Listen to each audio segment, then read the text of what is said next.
천룡팔부 6권 시작하겠습니다. 800인력 교봉의 필살기 강룡 18장은 이 세상 그 누구도 막아낼 자가 없는 것이었습니다.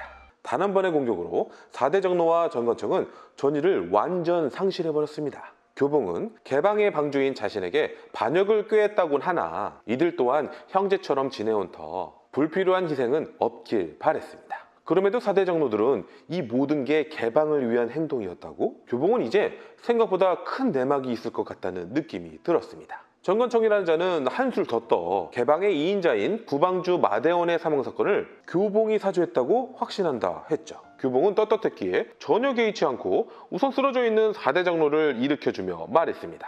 부방주를 죽인 원수가 살아 숨쉰다면 이 교봉이 그자의 숨통을 반드시 끊어버리겠소. 교봉의 단호함에 반역을 저지른 4대 정로는 자신들의 오해가 있었다고 생각했고 이내 개방의 율법대로 단검으로 자살하는 형벌이 4대 정로들에게 주어졌습니다. 단애들은 이 형벌이 좀 과하다는 느낌이었고요. 그런데 교봉이 그 단검들을 내공으로 휙 가로채서는 자신의 어깨 축지에 깊숙이 찔러버리는 게 아닙니까? 연속해서 4개의 단검을 어깨 축지에 깊게 박아버린 교봉이었습니다. 그러면서 율법대로는 아니지만 이로써 4대 장로의 죄를 사한다고 말했습니다.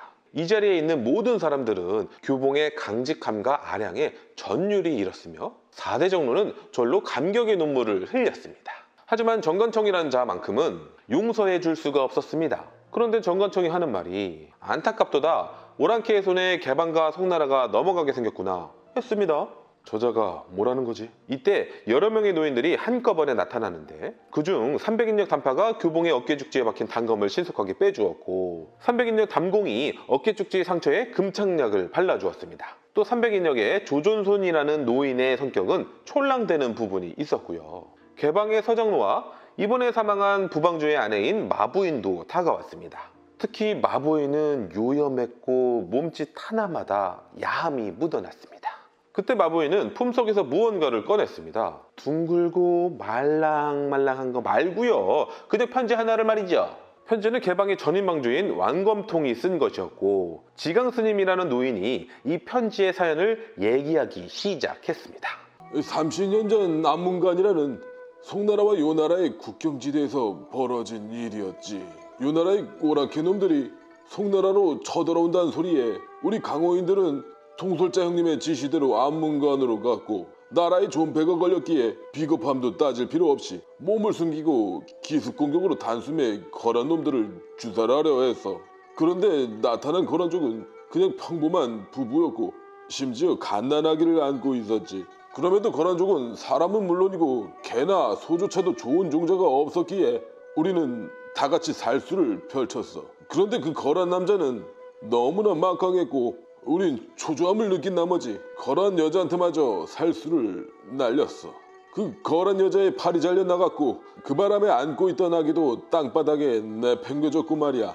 이에 거란 남자는 미친 듯이 분노하더니 우리들을 갈갈이 찢어버리기 시작했어. 거란 여자와 아기의 죽음을 확인하고는 더 무섭도록 강폭해지더니 우리들의 사지를 무자비하게 뜯어발겼지. 우리도 강호에서 이름난 고수들이었지만 그자 앞에서는 비명소리만 질러댈 뿐이었지. 그자는 그까지 쫓아와서는 한 명도 남김없이 도륙을 냈고 그 어떤 이도 당하지 않은 이가 없었어. 우리 모두를 쓰러뜨리고는 거란 여자와 아기에게 다가가 한없이 눈물을 흘리더군. 이상하게도 거란족의 울음소리가 처량하게 이를 데 없는 것이 우리 송나라 사람과 별반 다르지 않다고 느껴지더군. 그자는 큰 바위에다 글씨를 쓰기 시작하더니 이내 죽은 아내와 아기를 안고 절벽 아래로 투신을 하고 말았지. 그런데 갑자기 아기 하나가 절벽 아래에서 공중 위로 던져져서는 전임방주 왕검통 몸 위로 안착된 거야. 아마도 죽은 줄 알았던 아기가 다시 숨을 쉬자 절벽 위로 던졌던 거겠지. 그것도 우리 몸 위로 정확히 떨어지도록 말이야. 비록 우리 중 대부분이 그자에게 사살되었지만 당장 이 아기만은 죽일 수가 없더군. 우리는 그자가 바위에 새긴 글씨가 요나라 글씨라 알아볼 수가 없어 닭본을 뜬 후 돌아와 상의를 했어. 이 아기를 어떻게 할지를 말이야. 결국 아기를 살려두기로 했고 한 시골 농부에게 은 100냥을 주며 알아서 키워달라 부탁을 하고 돌아온 거야. 교봉이 소스라치면서 지강스님에게 물었습니다. 그 시골 농부의 성씨가 어떻게 되오? 농부의 성씨는 교시고 이름은 삼계라고 했지. 나의 아버지가 양아버지라고? 교봉은 흥분해서는 지강 스님의 가슴팍을 움켜잡더니 말했습니다. 헛소리, 내가 오랑캐의 종자라니 나를 모함하지 마시오. 말리려는 이들이 다가오자 강룡 18장을 날려 모두를 물리치더니 다시 말을 이었습니다. 내 방주 자리가 탐나서 나를 모함하는 것이오. 그때 30년 전 안문관에서 함께 있었던 조존손이가 말했습니다. 그 거란 남자하고 교봉의 얼굴이 완전 똑같이 생겼다고요. 그 말에 교봉은 다시 침착함을 되찾고는 그 후의 일을 물었습니다. 자신들은 거란족인 교봉을 계속 지켜봤었다고 했습니다. 7살 때 소림사 형고대사한테 무공을 배운 일과 10살 때 개방의 왕방주 제자가 된 일을 모두를 말이죠. 그러면서 교봉이 나쁜 길에 들지 않고 훌륭하게 성장했음에도 7개의 큰 공로를 더 세운 후에야 개방의 방주가 될 수 있었던 것도 자신들 때문이라 했습니다. 그리고 이제야 마부인이 아까 꺼낸 편지를 교봉에게 보여주었는데 내용인즉 교봉이 훗날 거란족의 본성이 살아날 것을 걱정한다는 내용이었습니다. 정황상 교봉이 거란족인 것이 맞아 떨어지고 있었습니다. 즉 정관청이 반란을 일으킨 것은 교봉이 거란족이기 때문이었으며 거란족이라면 응당 개방의 부방주를 사살했을 거라는 확신을 했었던 거죠. 마부인 역시 자신의 남편을 거란족인 교봉이 죽였을 거라 주장을 했고 말이죠. 이에 이곳에 있는 사람들은 두 부류로 나눠지게 되는데 하나는 교봉 같은 영웅이 거란족 일리가 없다는 부류였고 남은 하나는 교봉이 거란족이기 때문에 언젠간 우리 모두를 죽일 거라는 부류였습니다. 송나라의 대영웅이었던 교봉은 이 잠깐 사이에 거란족으로 몰리게 되자 우선은 진상을 밝힐 필요가 있다고 생각했습니다. 하여 이렇게 말하면서 사라졌습니다. 내가 송나라 사람이든 거란족이든 알 순 없지만 절대 송나라 사람은 해치지 않을 것이오. 이제 방주와 형님을 애타게 부르짖는 교봉바라기파와 꽃이다 거란족이 방주가 말이 되냐? 라는 교봉 파괴시키기 파만이 남았습니다. 그리고 하늘에서 타구봉이 내려오더니 지면에 강하게 박혀버렸습니다.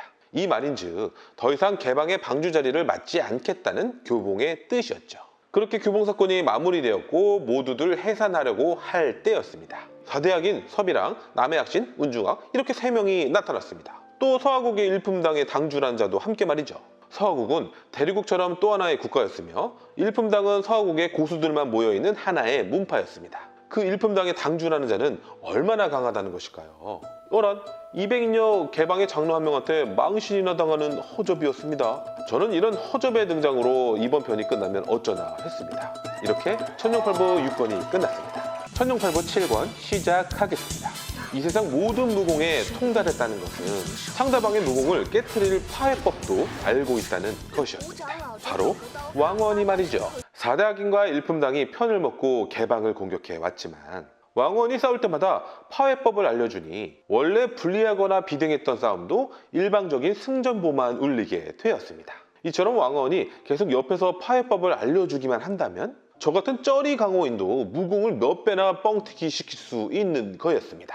하여 사대학인과 일품당은 망신살만 뻗치게 된 셈이었죠. 그런데 상대가 무공이 아니라 이렇게 독을 사용한다면 얘기가 달라졌습니다. 왕원과 아주 그리고 아벽은 갑자기 맥이 빠진 것 마냥 픽 쓰러졌고 이내 개방 사람들도 모두 바람 빠진 풍선 인형 마냥 쓰러져 버렸습니다. 탄해만 빼고 말이죠.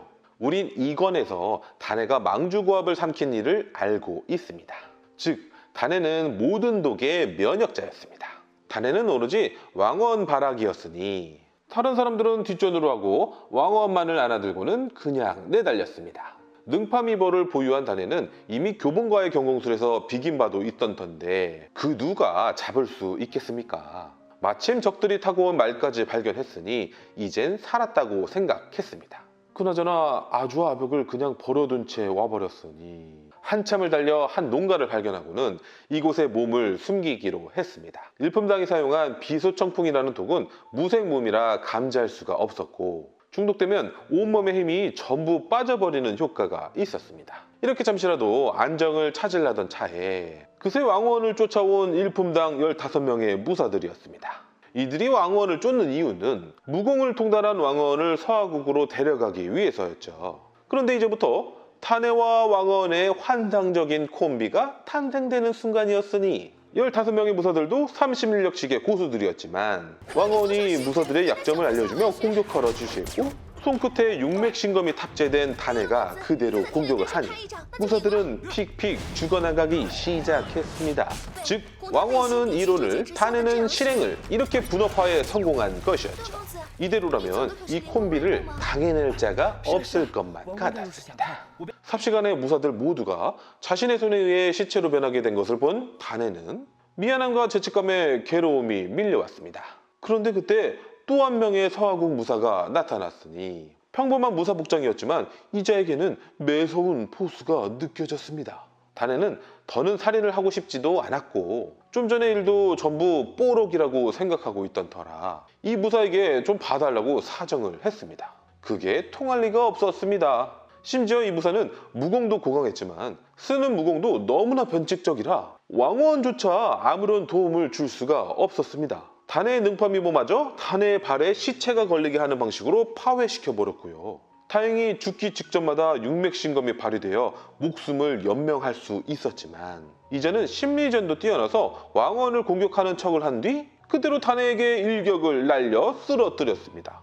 이렇게 단해는 죽게 되었고 이제부터 주인공은 교봉이 맡게 되었다는 소식을 전하려던 차에 왕원이 이렇게 말했습니다. 단공자를 죽이면 내 반드시 복수를 하겠다고요. 무사가 절대 후회하지 않겠소 묻자 절대 후회하지 않는다고 했죠. 그러자 무사는 씁쓸한 표정을 짓더니 그냥 놓아주고는 사라졌습니다. 심지어 왕원이 중독된 비소청풍의 해독약까지 주면서 말이죠. 서둘러 왕원을 해독시켜 주었고 두 사람은 이제야 아주아벽을 구하러 가겠다며 말을 달려 길을 재촉했습니다. 실은 좀 전에 무사가 바로 강호의 두 지존 북교봉 남모용의 남모용이었고 즉 왕원이 미치도록 사모하는 모용복이 변장을 한 것이었습니다. 하여 장차 아내가 될 왕원에 반드시 복수를 하겠다는 말 때문에 차마 단해를 죽이지 못했던 것이었죠. 왕원 역시 오직 모용복만을 사모하고 있었기에 단해에게 단호히 말했습니다. 자신에게 감정을 갖게 된다면 더 이상 마주할 수 없다고요. 그 말에 단해는 뼈저리게 가슴이 시려왔습니다. 한편 교봉은 자신이 거란족이라는 것을 도무지 믿을 수가 없었습니다. 막막함과 답답함으로 그저 정처 없이 배회하고 있을 뿐이었죠. 마침 4대학인 운중학과 서비랑은 중독된 아주아벽을 한 주막으로 데려왔습니다. 이제 아주아벽은 강간범 운중학한테 아작날지도 모르는 일이었습니다. 헌데 이 주막에 교봉이 있었을 줄이야. 이제 운중학이 아작날 일만 남았습니다. 교봉은 주막의 벽을 박살내면서 등장했고 가볍게 아주를 구해내더니 이어서 강룡 18장을 날려 아벽마저 무사히 지켜낼 수 있었습니다. 그런데 하룻강아지가 범에게 달려들었으니 4대학인은 교봉에게 공격해 들어왔습니다. 그럼 꺼내야 했죠. 같이 해볼까요? 바로 강룡 18장을 말이죠.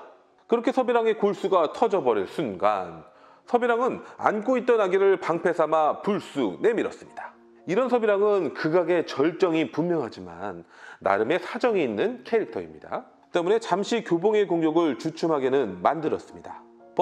교봉은 레베루가 디프런트했습니다. 제대로 기를 끌어올려 내공만을 사용한 강룡 18장을 날렸습니다. 그대로 운중학은 내상을 입고 피를 토했으며 서비랑도 더는 버틸 수가 없게 되자 아기를 던져버리고는 그대로 운중학과 함께 내빼버렸습니다. 교봉은 그 아이를 받아 재빨리 치료를 해 주었고 말이죠. 또 서하국의 무사들에게 해독제를 빼앗아 아주아벽을 해독도 해 주었습니다.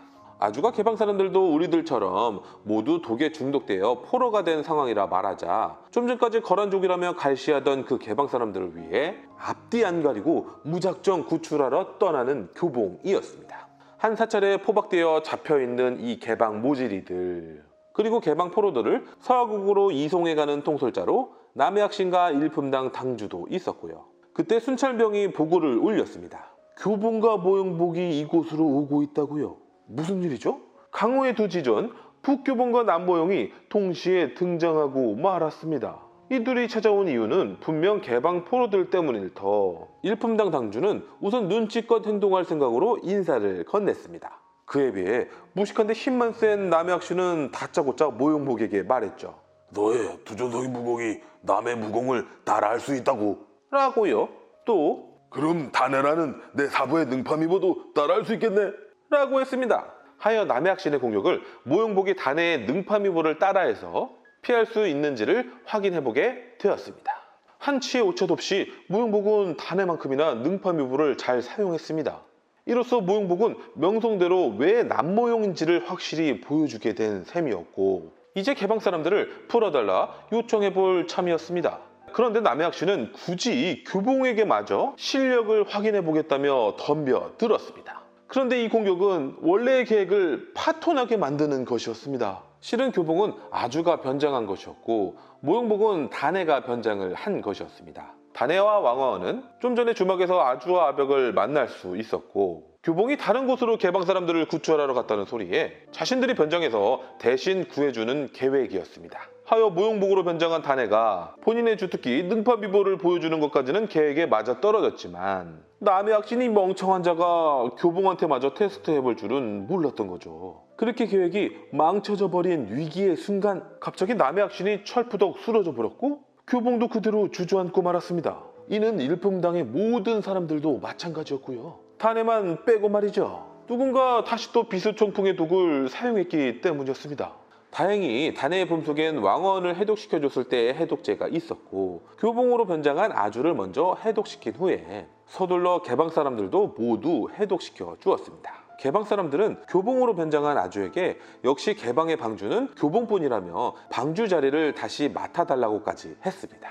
진짜 교봉이 오게 되면 불쾌해 할까 싶어 두 사람은 서둘러 밖으로 나갔습니다. 그런데 기둥에 글이 쓰여 있어 읽어보니 비서총풍의 독을 뿌려 구해준 이의 정체를 알 수 있었는데, 그 정체는 다름 아닌 진짜 모용복이었습니다. 하여 두 사람은 모용복의 선의에 감사함을 느꼈습니다. 한편 얼마 안 되어 이번엔 진짜 교봉이 사찰에 도착을 했습니다. 하지만 개방 사람들은 이미 다 풀려나 있었고 교봉한테 깍듯이 방주님이라고 부르고 있었습니다. 이들은 내가 좀 전에 와서 구해줬다는데 무슨 소리를 하는지 모르겠군. 결국 얘기를 쭉 들어보니 알게 되었습니다. 누군가가 교봉으로 변장했었다는 것을요. 그러나 아주가 교봉으로 변장한 이 사건은 앞으로 잔혹한 참극을 낳게 되는데, 이렇게 천년팔부 7권이 끝났습니다.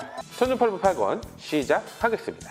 교봉은 김용소설 모든 인물 중 최고의 대장부요. 의협심은 하늘을 뚫을지언데 다만 억울한 만큼은 용납하지 않았으니, 이미 개방관은 결별을 선포한 바 교봉은 이들이 무탈한 것을 보고는 서둘러 자리를 피했습니다. 6일 동안 밤낮으로 말을 달려 부모님을 찾아갔습니다. 이 세상에서 부모님만큼은 자신을 속이지 않고 사실을 있는 그대로 말해줄 분이었기 때문이었죠. 집에 들어서서는 반가운 목소리로 부모님을 불렀습니다. 아버지 어머니, 교봉이 돌아왔습니다. 이상하게도 집안은 너무나 고요했습니다. 안 돼, 이럴 수가. 부모님은 집안 한켠에 주검이 된 채 쓰러져 있었습니다. 절규하며 달려가 안아보니 아직 체온이 남아있는 것이 돌아가신 지 얼마 안 된 듯 했습니다.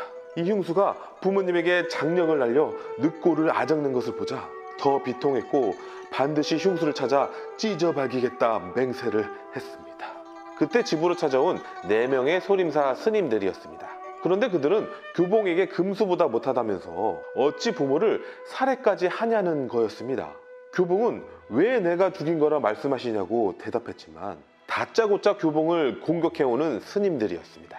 이 스님들도 각각 백인력식의 실력자였지만 어찌 교봉의 상대가 되겠습니까? 교봉은 간단히 스님들을 제압하고는 부모님의 시체를 양손에 들고 숲속으로 질주해 나갔습니다. 그렇게 한참을 달려 숲속 깊은 곳에 부모님을 묻어주고는 생각했죠. 이제 자신에게 남은 사람은 소림사의 현고대사뿐이라고요. 하여 소림사로 찾아갔습니다.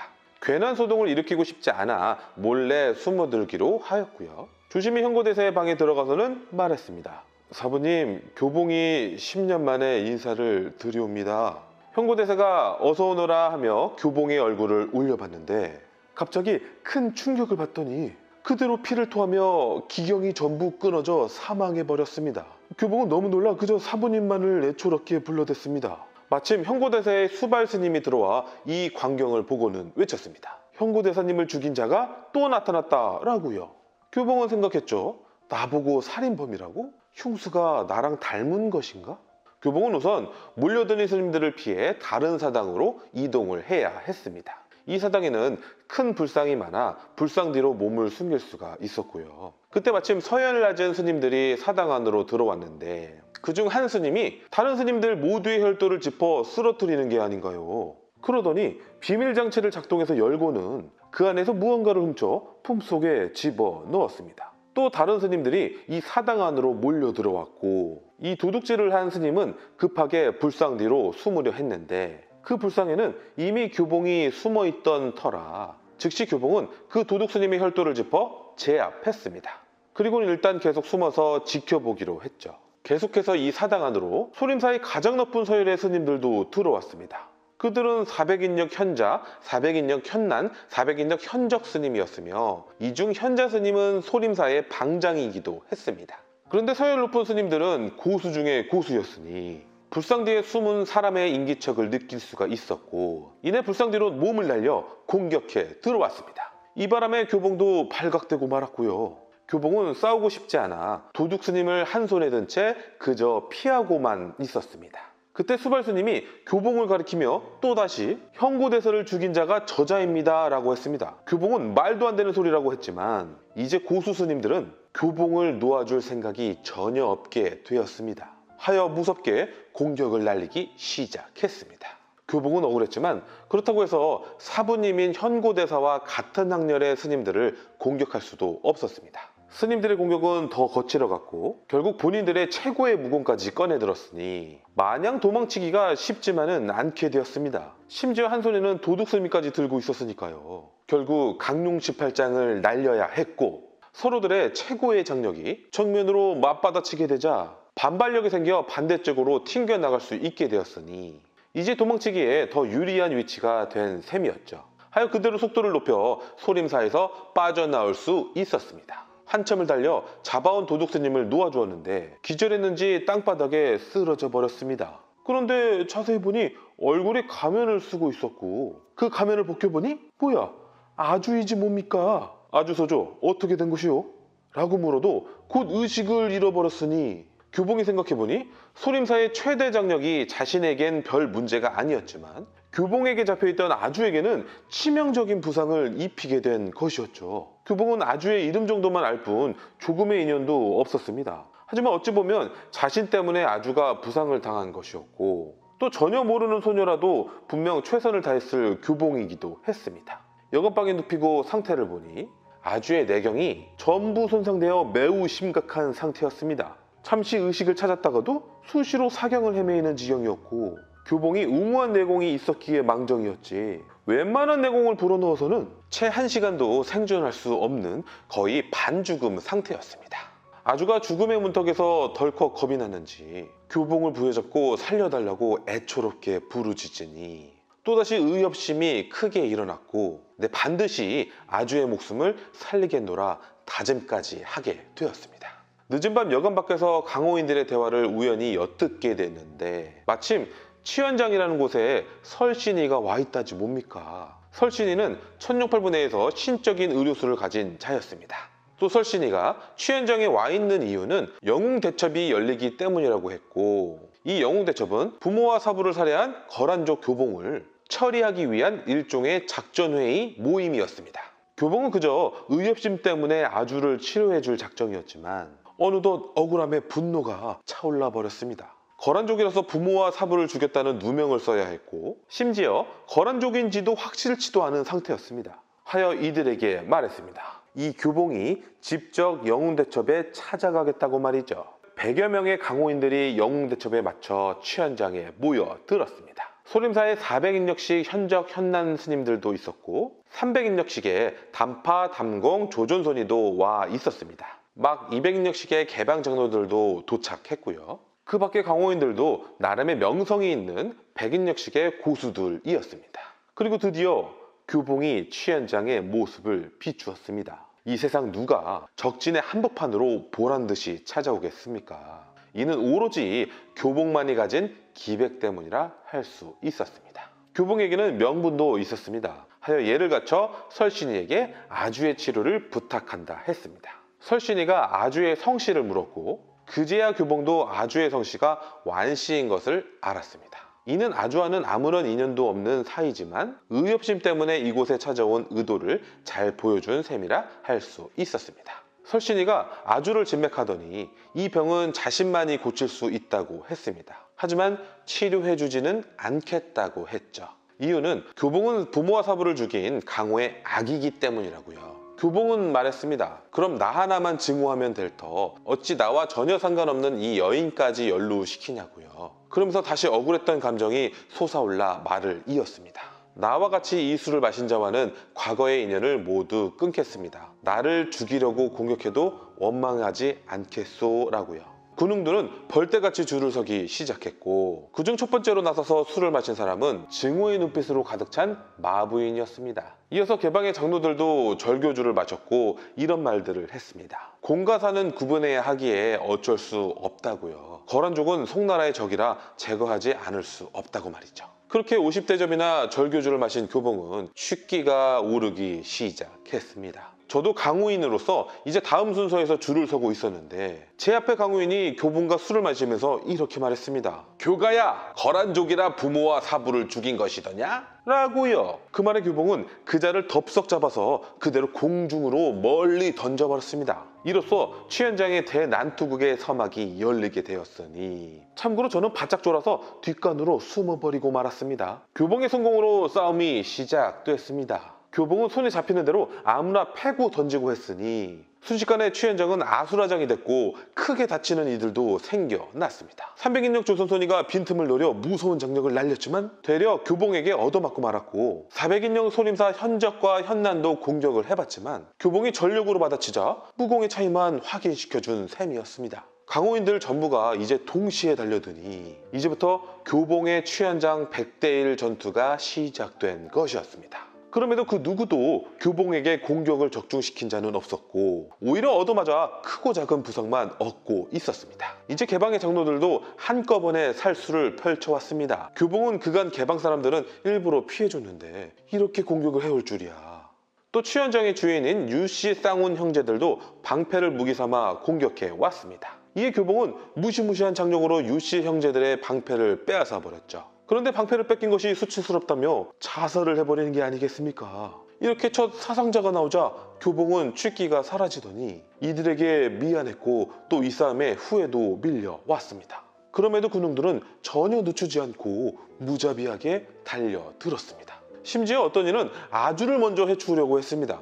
교봉이 급한 마음에 방패를 주워다가 힘을 실어 던졌는데 방패는 그대로 그자의 몸을 두 동강을 내버리고 말았고요. 이곳저곳에서 사상자가 계속 발생하기 시작했고 이젠 살기 위해서 교봉을 죽여야만 하는 상황에 직면하고 말았습니다. 교봉도 이젠 살수를 펼쳐야만 버틸 수가 있었고요.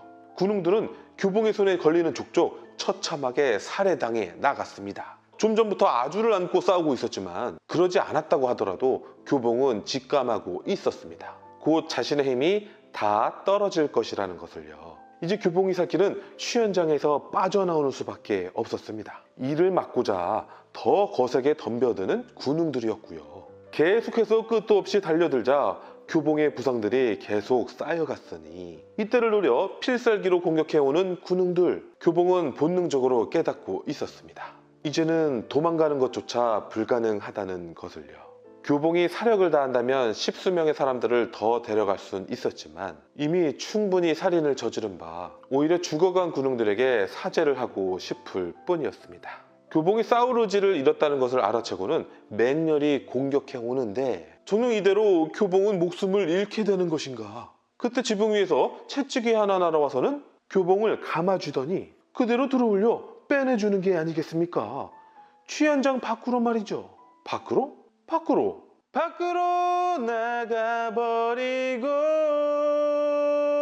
나가버리고 천룡팔부8권 끝이 났지만 천룡팔부9권 시작하겠습니다. 아주는 자신을 위해 100대1의 전투를 벌인 교봉과 이렇게 생리별을 할 수밖에 없었습니다. 하물며 아주의 부상 상태는 위태로운 지경이었으니 지붕 위에서 채찍으로 교봉을 구해준 이는 바로 이 흑이 사내였습니다. 그대로 교봉을 한 손으로 들고는 무서운 속도로 내달리기 시작했고요. 교봉이라는 거한을 들고 쉬지 않고 무려 50리나 달려가는 흑이 사내. 이때 교봉은 이 귀인의 무공이 자신과 대등하다고 생각했습니다. 이윽고 한 동굴 안에 교봉을 내려놓았습니다. 교봉은 은혜에 감사함을 전했고요. 그런데 대뜸 후기사내가 교봉의 뺨을 때리면서 말했습니다. 일신의 천하무적 무공을 지닌 자가 어찌 계집애 하나 때문에 목숨을 버리려고 했소? 라고요. 교봉은 은공의 말씀대로입니다. 가르침을 주십시오 했고, 허허허 알고 보니 우직한 성격이 또 발동한 게로군 하더니 그대로 멀리 사라져 버렸습니다. 교봉은 흑이사내의 정체를 가늠조차 할 수 없었지만 동굴 안에 준비해둔 술과 양식을 먹으면서 또다시 감사함을 느꼈습니다. 20일이 지나자 교봉의 부상은 모두 회복되었고 이제 교봉의 목표는 한 가지뿐이었습니다. 자신이 정녕 거란족인지 직접 확인해야만 했죠.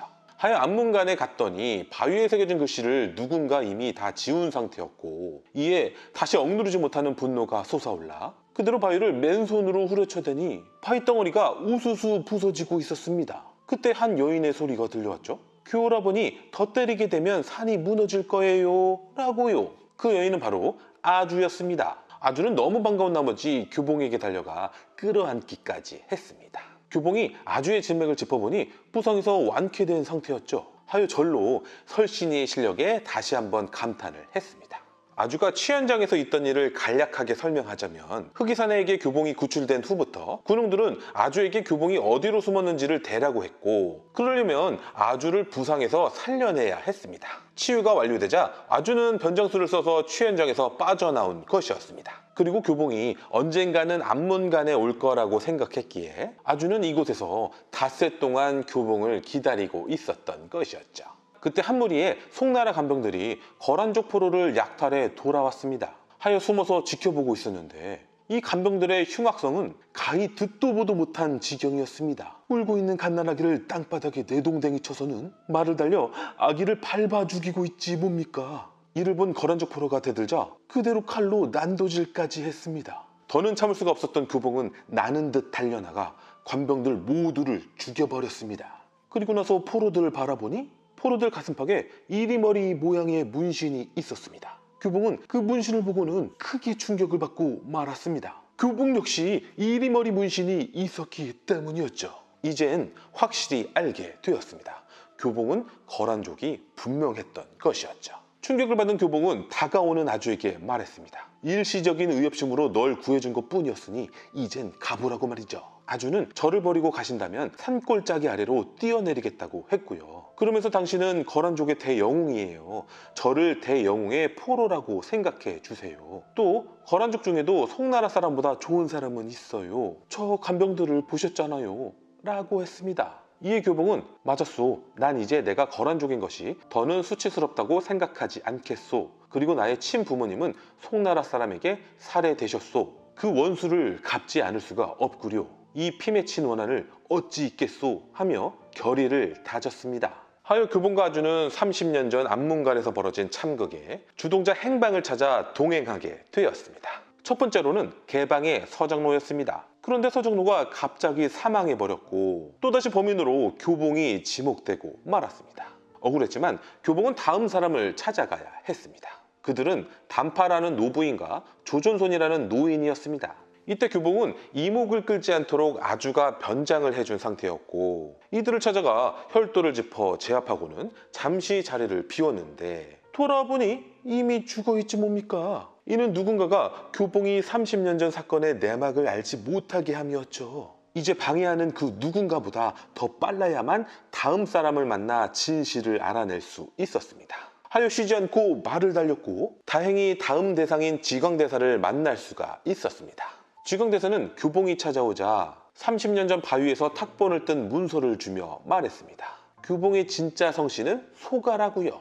하여 이제부터는 교봉은 소봉이라는 이름을 사용하게 되었습니다. 또 설명해 주었는데 내용인즉 탁본에 써있길 소봉의 아비 이름은 소원산이며 억울하게 처와 자식이 죽어 한탄스럽다는 말이었습니다. 그러면서 지광대사가 탄식을 하며 계속 말을 이었는데 30년 전 사건은 어떤 간신배의 통솔자 형님이 속아 저지른 가오라고 했습니다. 교봉이 그 통솔자 형님이 누군지 물었고 지광대사가 하는 말이 소봉이 나를 찾아올 줄 알고 있었고 와서는 통솔자가 누군지 물을 것을 예상하고 있었다고 말한 뒤 그대로 독이 든 차를 마시고는 생을 마감해버렸습니다. 이로써 서장로, 단파, 조존선이 지광대사가 죽었고 실은 소봉은 그 누구도 해칠 생각이 없었습니다. 하여 마지막 한 사람만 더 찾아가 보고 그래도 진실을 알 수 없게 되면 다 잊어버리고 그냥 거란국으로 가서 소나 키우면서 살겠다고 했습니다. 그러면서 아주에게 이렇게 물었습니다. 소는 내가 몰지만 여물은 아주가 줄 수 있겠어? 라고요.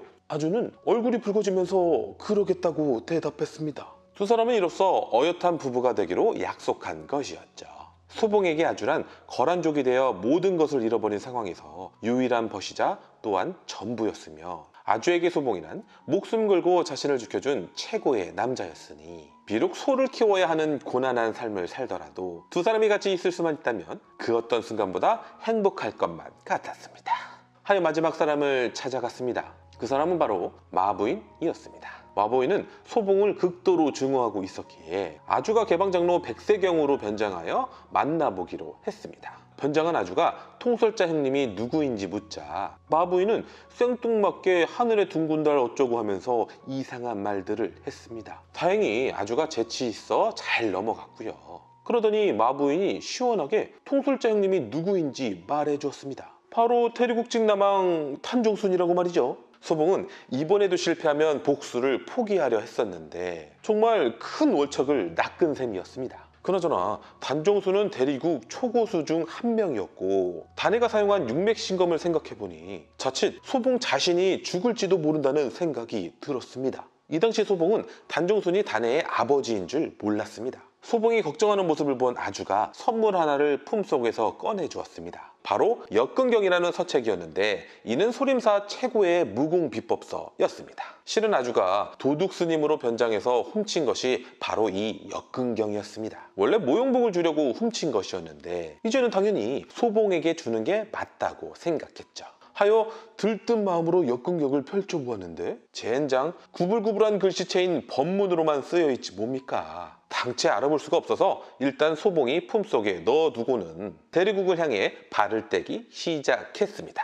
그런데 이번에는 전혀 서둘지 않았습니다. 산천을 구경하며 아주와의 데이트를 최대한 만끽하며 나아갔죠. 그러나 끝내 목적지에 도착하게 된 소봉과 아주였습니다. 여기서 우연히 15세쯤 보이는 한 소녀를 만나게 되었습니다. 이 소녀의 외모는 너무 이뻤지만 장난기가 과하다 싶었습니다. 아니 장난기를 넘어 표독스러웠고 손씀씀이가 매우 잔인했습니다. 하여 한 어부와 싸움까지 났는데 어부의 무공이 매우 곡강했음에도 불구하고 어부를 특이한 그물로 제압해버리고 말았습니다. 어부와 소녀의 무공 차이가 2배 이상 차이 났음에도 말이죠. 이에 어부를 구하고자 한 중년 남자가 빠르게 다가왔는데 딱 봐도 남자는 초고수 실력자였고 외모 또한 매우 중후해 보였습니다. 네, 바로 이 남자가 소봉의 최종 목표인 단정순이었습니다. 물론 아직까지 소봉은 이 남자가 단정순인지 모르고 있었고요. 단정순은 표독스러운 소녀를 제압하려 했고 소녀는 그런 단정순에게 급작스럽게 독침을 발사했습니다. 다행히 단정순의 무공이 지극히 높아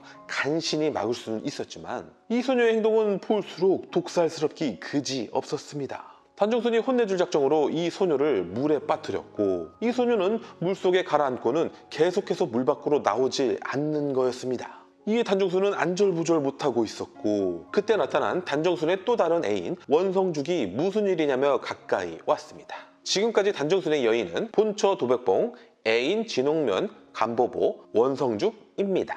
단정순이 원성죽에게 물에 빠진 소녀를 좀 구해달라 부탁했고 원성죽은 멋지게 다이빙해서는 소녀를 물속에서 꺼내왔습니다. 그런데 물 밖으로 꺼내보니 소녀는 그 사이에 벌써 죽어버린 게 아닌가요? 그때 원성죽이 그 소녀의 목걸이를 보게 됐는데 글쎄 이 소녀도 모간청과 종령처럼 단정순의 사생아이지 뭡니까? 어미는 원성죽이었고요. 이를 어찌하며 발만 동동 구르고 있는 단정순과 원성죽 뒤로 지켜만 보던 아주는 심장이 멎는 듯한 기분이 들었습니다. 한편 소봉은 이 소녀가 죽은 채를 하고 있는 것을 간파하고는 다가가 이 소녀의 혈도를 눌렀고 그제야 까르르 웃으면서 깨어났습니다. 그런데 이 소녀의 입에서는 소봉에게 감사해요 라고 짓거리면서 손으로는 소봉에게 독침을 발사하고 있지 뭡니까? 소봉은 즉시 저지하고는 그대로 소녀의 뺨싸다구를 올려쳐 버렸습니다. 그제야 좀 소녀답다고 할까요? 아프다며 울고불고 소리쳤으니까요. 어찌됐든 단정순과 원성죽은 소봉에게 감사하다며 인사를 했습니다. 소봉은 소녀에게 또 이렇게 말했죠. 너희 서부는 송숙록의 정충추로구나 라고요. 정충추는 강호의 악명을 떨치는 극악한 자였습니다. 하여 단종순에게 왜 정춘추의 제자가 된 거냐며 혼나긴 했지만 피는 물보다 진했으니 15년 만에 감동스러운 부녀상봉, 모녀상봉의 순간이었습니다. 그런데 왜 자꾸 아주는 울고만 있을까요? 그때 대리국 4대 호위무사 어초경독이 나타났고 단중순에게 주공 4대 악인이 나타났으니 대리국으로 피신하십시오 라고 했습니다. 말이 끝나기 무섭게 정말 4대 악인이 나타났습니다. 하여 즉시 전투가 벌어지고 말았으니 400인력 단정순과 500인력 단연경, 200인력씩의 어초경독과 서비랑 남해학신 운중하게 싸움이 시작되었습니다. 그 순간 어초경독이 단정순을 주공이라고 부르는 모습을 보고는 소봉은 알게 되었습니다. 바로 이 자가 자신의 최종 목표인 단정순이라는 것을요. 싸움은 얼마 가지 않아 판가름이 나고 있었습니다. 어초경독들은 이미 부상을 당한 터라 4대 악인들에게 밀리고 있었고 단정순 역시 단연경에게는 상대가 안 되었습니다. 교봉은 이 두 사람의 싸움을 지켜보면서 생각했습니다. 저 두 사람의 일량지는 의형제 단해의 육맥신검에는 훨씬 못 미치는구나 라고요. 하여 금세 단정순은 부상까지 입게 되었습니다. 실은 서열상으로 대리국 황제는 원래 단연경이 맞았습니다. 다만 그 당시 단연경이 행방불명되어 단정명이 황제가 된 것이었고 이제는 이 단정순을 죽여야만 대리국을 차지할 수 있는 상황이었죠. 하여 이대로 단연경은 단정순을 사살하려 했습니다. 하지만 이때 소봉이 강룡 18장을 꺼내 들었으니 이는 의협심 때문도 있었지만 한편으로는 부모님의 원수인 단정순은 본인만이 죽여야 했기 때문도 있었습니다. 4대 악인들이 동시에 소봉에게 달려들어도 500인력 단연경이 최대 공력의 일량지를 날려보아도 800인력 소봉에게는 전혀 상대가 되지 않았습니다. 결국 단연경의 황제 쟁탈전은 실패로 끝나버렸고 그대로 4대 악인 전부는 도망치듯 빠져나왔습니다. 하여 단정순은 소봉에게 감사하다며 깊은 읍을 지었습니다. 그러나 소봉은 단정순에게 단도직입적으로 질문을 시작했습니다. 당신은 과거에 양심의 가책을 느낄 커다란 잘못을 저질렀소? 단정순이 생각하길 난 사생아들을 부모가 누군지도 모르게 자라도록 했었지 하여 이렇게 말했습니다. 맞소이다. 이 단가는 잘못된 일을 분명 저질렀소 라고요. 또 소봉이 질문을 했습니다. 그럼에도 왜 계속해서 악행을 저지르는 것이오? 이는 소봉의 양부모와 형고대사 그 밖의 서장로들을 죽인 자가 단정순이라 생각했기에 물은 것이었습니다. 단정순이 생각하길 악행? 그래 난 애인들과 뒤로 몰래 계속 만나온 악행들을 저질렀지 하여 이렇게 대답했습니다. 이 단모가 잘못을 많이 저질러 생각만 해도 부끄럽기 짝이 없소 라고요. 이번 건 소봉이 잘못한 게 맞습니다. 그냥 30년 전 안문관에서 사람을 죽인 적이 있냐고 물어봤으면 될 거 아닙니까? 어찌됐든 모든 죄를 시인한 단정순에게 다시 말했습니다. 오늘 밤 총속교에서 단둘이 얘기 좀 하자고 말이죠. 그러고는 소봉과 아주는 여관으로 돌아와 밤이 올 때까지 기다리기로 했습니다. 그런데 아까서부터 아주의 상태가 매우 불안해 보였고 아주가 교봉에게 애초롭게 말을 꺼냈습니다. 오라버니, 우리 지금 당장 안문관 밖으로 나가서 소나 양을 치면서 살다가 몇 년 뒤에 와서 단정순에게 복수하는 게 어떻겠어요? 라고요. 소봉은 아주에게 안심을 주고 싶었습니다. 걱정 마시오. 오늘 보니 단정순은 나보다 무공이 많이 떨어지오. 오늘 밤 단정순을 죽이고 평생 그대와 소나 양을 치면서 살겠소. 그 말에 아주는 몸을 부르르 떨기만 할 뿐이었습니다. 밤이 되었고 총속교로 걸음을 재촉하는 소봉이었습니다. 총속교에 도착하고는 아주가 벌써 보고 싶었습니다. 이 당시 소봉에게는 아주가 각별한 애정의 존재였습니다. 시간이 되자 단정순이 정말 나타났습니다. 교봉은 이제야 단정순에게 꼭 집어묻기 시작했습니다. 왜 나의 양 부모님과 현고대사를 해치웠소? 라고요. 단정순은 가오를 숨기고 싶어서 어쩔 수 없었소 라고 답을 했습니다. 소봉은 시원하게 인정하니 네 이렇게 하리다. 나의 친부모 2분, 나의 양부모 2분, 그리고 사부님까지 총 5분이시니 5번의 공격을 펼치겠소. 당신이 죽든 살든 이후로는 원한은 없는 것으로 하겠소 라고 했습니다. 하여 일가라며 단정순에게 달려들었고 그렇게 소봉의 무시무시한 첫 번째 장력이 단정순의 가슴팍에 퍽 하고 적중된 순간이었습니다. 단정순은 그대로 훨훨 날아가 청속교 다리에 처박히고 말았으니 이렇게 천연팔부 9권이 끝났습니다. 천연팔부 10권 시작하겠습니다. 피가 난무하는 강호에서만 지내온 소봉에게 애정이란 감정은 꿈조차도 꿔보지 못한 것이었죠. 그 상대가 바로 이 여인이라는 것은 더더욱 말이죠. 이제 소봉은 자신의 목숨보다 아주를 더 아끼고 있었으니 소봉의 모든 공력이 담긴 이 장력은 분명 단정순을 격살하기 위함이었습니다. 허나 어째서 400인력이나 되는 단정순이 이리 형편없이 나가 떨어지는 것일까요? 잘 받아치기만 한다면 내상을 입더라도 버틸 수는 있었을 텐데요. 그 순간 소봉은 엄청난 불안감에 전신에서 식은땀이 흘러내렸습니다. 제발 아니기만을 간절히 빌며 조심히 단정순의 얼굴을 손으로 비볐고 이내 가면이 벗겨지더니 그 안에 아주가 있었습니다. 아주는 오라버니 저에게 화나셨지요? 했습니다. 소봉은 아니요, 내 자신에게 화날 뿐이요, 내 자신이 밉소 하더니 그러면서 자신의 얼굴을 마구 때리기 시작했습니다. 아주가 말했습니다. 오라버니 약속해 주세요. 영원히 자기 자신에게 상처를 입히지 않겠다고요. 소봉은 말했습니다. 무엇 때문에, 도대체 무엇 때문에 그랬소? 실은 이날 낮에 단정순과 원정숙이 그 소녀가 차고 있던 목걸이 때문에 15년 만에 딸을 찾게 된 사건이 있었는데 아주에게도 똑같은 목걸이가 있었습니다. 하여 아주는 몰래 찾아가서 그들의 대화를 엿들었죠. 그 소녀의 이름은 아자라고 했고 잃어버린 언니가 한 명 더 있는데 아직까지 찾지 못했다는 얘기였죠. 그 언니의 이름은 아주라고 했고요. 또 어깨죽지에 아주 아자 모두에게 단이라는 문신도 남겨놨는데 역시 아주에게도 그 문신이 있었던 것이었죠. 얘기를 듣고는 소봉도 아주가 단정순의 딸인 것을 알게 되었지만 아주가 굳이 이렇게까지 했어야 하는 이유를 몰랐습니다.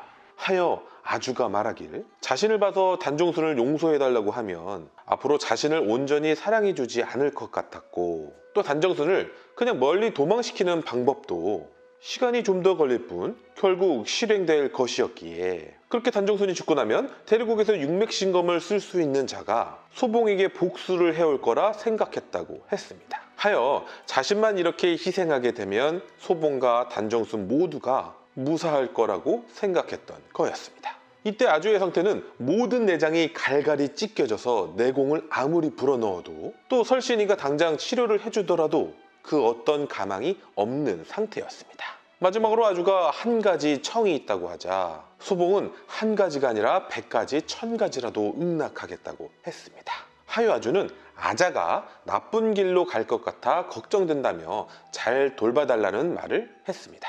그때 마침 아자가 숨어서 지켜보고 있었는데 자신의 얘기가 나오자 앞으로 걸어 나오고 있었습니다. 소봉이 아자를 발견하고는 이렇게 말했습니다. 아자 빨리 와서 언니를 배워라 라고요. 아주도 아자에게 말했습니다. 착한 누이야, 앞으로 오라버니가 너를 돌봐줄 것이다. 그렇게 말한 뒤 아주의 머리가 소봉의 어깨 위로 축 떨어졌습니다. 소봉은 그저 아주 라는 말만 할 뿐이었습니다.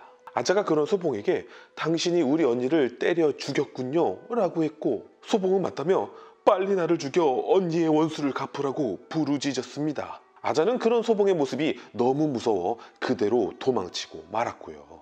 소봉은 죽은 아주를 품에 안고는 미친 듯이 달려서 단정순의 별장으로 찾아가 외쳤습니다. 단정순, 당장 나를 죽이시오. 나는 결코 반격하지 않겠소 라고요. 아무 대답이 없어 집 안으로 들어갔고 이미 모두가 떠난 상태였습니다. 그런데 그때 벽에 걸린 단정순이 쓴 시가 눈에 들어왔는데 그 순간 소봉의 몸에는 소름이 돋기 시작했습니다. 자신이 찾던 통솔자 형님의 필체와 단정순의 필체가 너무나도 달랐기 때문이었죠. 소봉은 이 내막을 확인해야만 하는 목표가 생겼습니다. 하여 아주를 묻어주면서 다짐했습니다. 이것만 해결하고 생을 마감하여 아주의 무덤 옆에 나란히 눕겠다고요. 그때 아자와 원성죽이 다가왔고 원성죽이 울면서 말했습니다. 죄는 단정순과 내가 지은 것인데 왜 아주를 때려 죽였냐고요. 당신도 죄를 같이 지었다고요? 그게 무슨 소리죠? 하고 소봉이 묻자 원성죽이 대답해 주었는데 내용인즉 단정순과 원성죽은 아주 아자를 키울 수 없어 남에게 주었고 이를 크나큰 잘못으로 여기고 있는 거였습니다. 이로써 단정순은 30년 전 안문관 사건과는 전혀 관계가 없었으며 통솔자 형님은 더더욱 아니라고 확인된 것이었죠. 소봉은 그럼 왜 마부인은 거짓말까지 해서 단정순을 죽이려고 했을까를 생각해봤지만 이는 도무지 알 수가 없었습니다. 거기다 이렇게 되면 아주는 정말 헛된 희생을 한 셈이었습니다. 그렇게 처음부터 소봉이 똑똑히 물어봤더라면 이런 일은 없었던 것이었죠. 하여 소봉은 너무나 괴로웠는지 미친 듯이 땅에 머리를 박아댔습니다. 얼마 뒤 소봉은 머리에서 피를 쏟아내며 단정순이 어디 있는지 물었습니다. 하지만 소봉이 단정순까지 죽일 거라고 생각했기에 대답을 해줄 리가 없었으니 하여 소봉은 작별을 구하고는 그대로 떠나갔습니다. 는 뻥이었고 나무 위에 숨어서 이들을 미행하기로 했습니다. 소봉은 단정순을 만나 사실을 직접 들어보고 싶었고 이렇게 숨어서 이들을 미행하면 단정순을 만날 수 있다고 생각했습니다. 예상대로였습니다.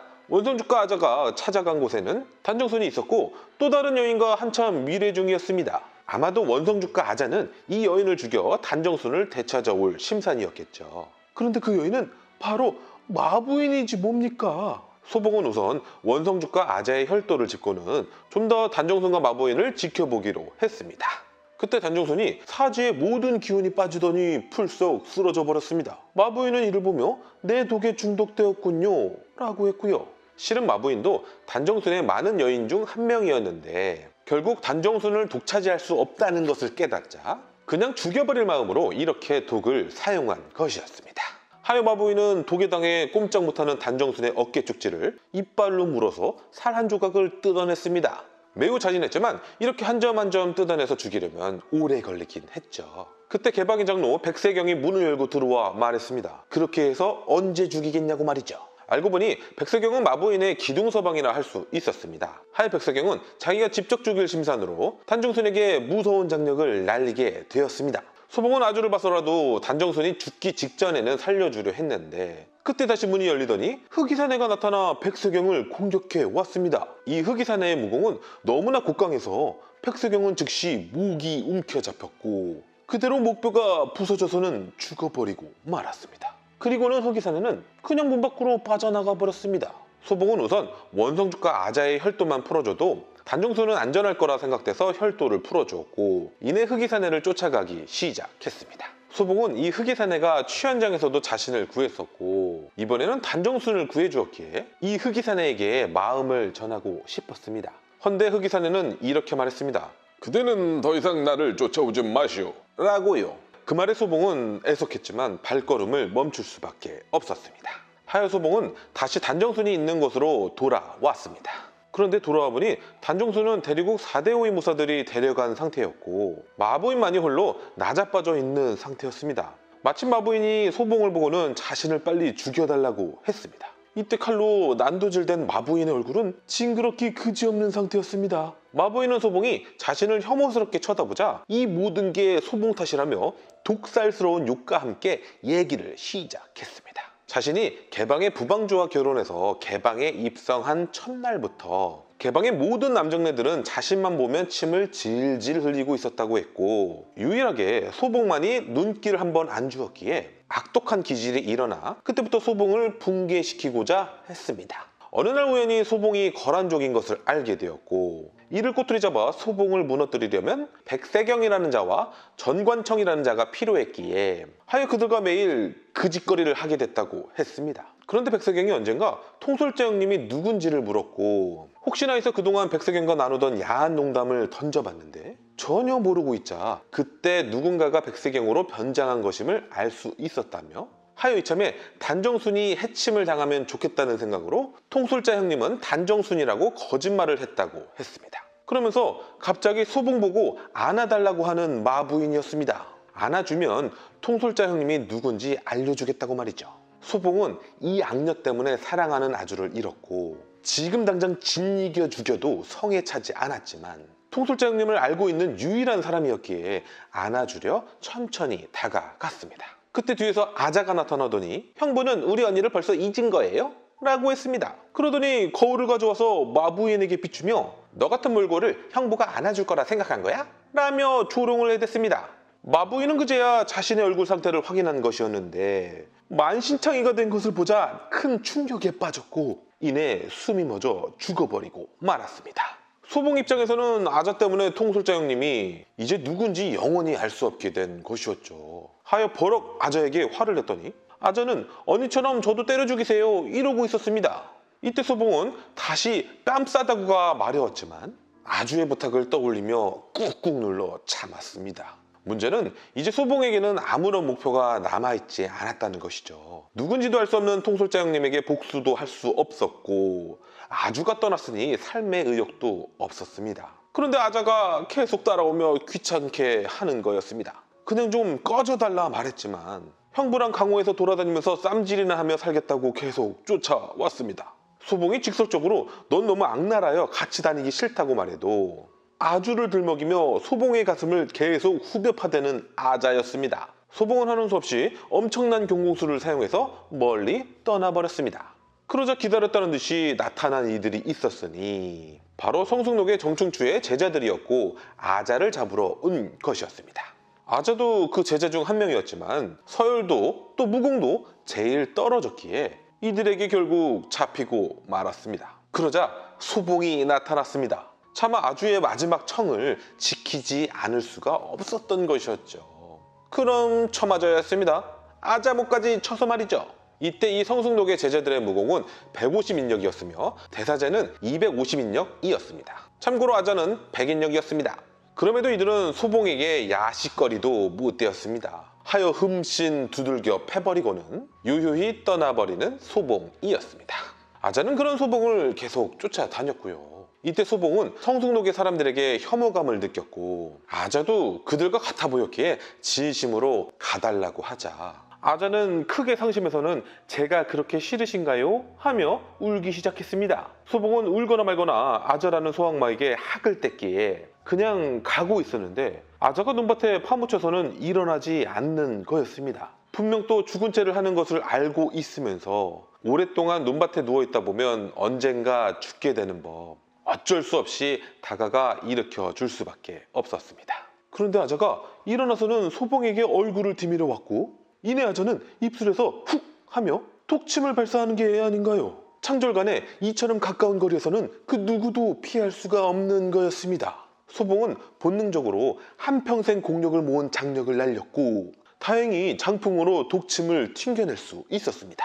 헌데 소봉의 이 장력에 아자가 퍽 하고 맞고 붕 하고 날아가 버렸으니 달려가 확인해보니 아자의 숨이 끊어져 버리고 말았습니다. 소봉은 내가 아주의 동생마저도 때려 죽였구나 라며 자책을 했습니다. 혹시 몰라 서둘러 진기를 끌어모아 아자에게 내력을 불어넣어주니 기적적으로 숨이 돌아오긴 했지만 의식은 여전히 없는 상태였습니다. 소봉은 멈추지 않고 1시간 동안이나 내력을 불어넣어 주었고 그제야 잠깐 의식을 찾더니 한다는 소리가 형부에게 독침을 쏜 건 나를 떠나지 못하게 하려던 거였어요 라고 했습니다. 저 같으면 똥 싸네 육실할년 이라며 욕부터 박았을지언데 소봉은 그래 내 어떻게든 너를 살려주겠다 라고 했습니다. 하여 이제부터 아자 살리기의 긴 여정이 시작되었으니 소봉은 유명한 의원에 찾아가서 아자의 진맥을 받아봤습니다. 의원은 몸만 굳어지지 않은 거라며 이미 시체와 다름없다고 했습니다.